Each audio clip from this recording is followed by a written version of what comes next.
Chapter 17. The Deck.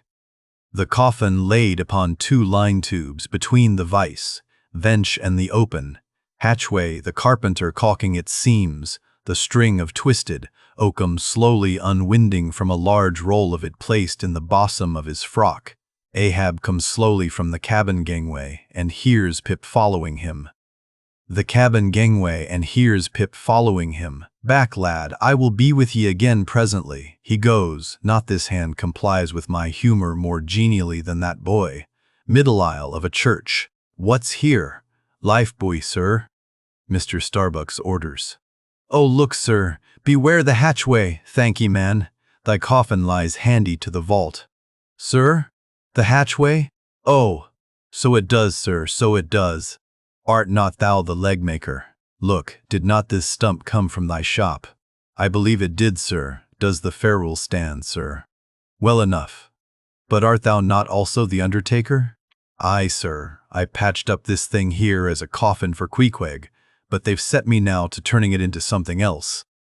"Then tell me, art thou not an errant, all-grasping, intermeddling, monopolizing, heathenish old scamp, to be one day making legs, and the next day coffins to clap them in, and yet again life-buoys out of those same coffins? Thou art as unprincipled as the gods, and as much of a jack-of-all-trades. But I do not mean anything, sir. I do as I do. The gods again. Hark ye, dost thou not ever sing working about a coffin?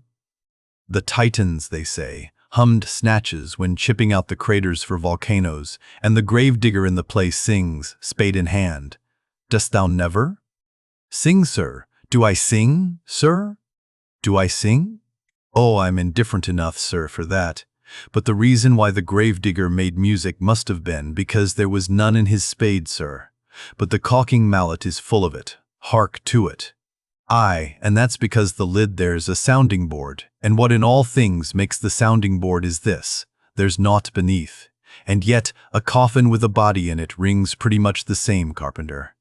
Hast thou ever helped carry a bier, and heard the coffin knock against the churchyard gate, going in?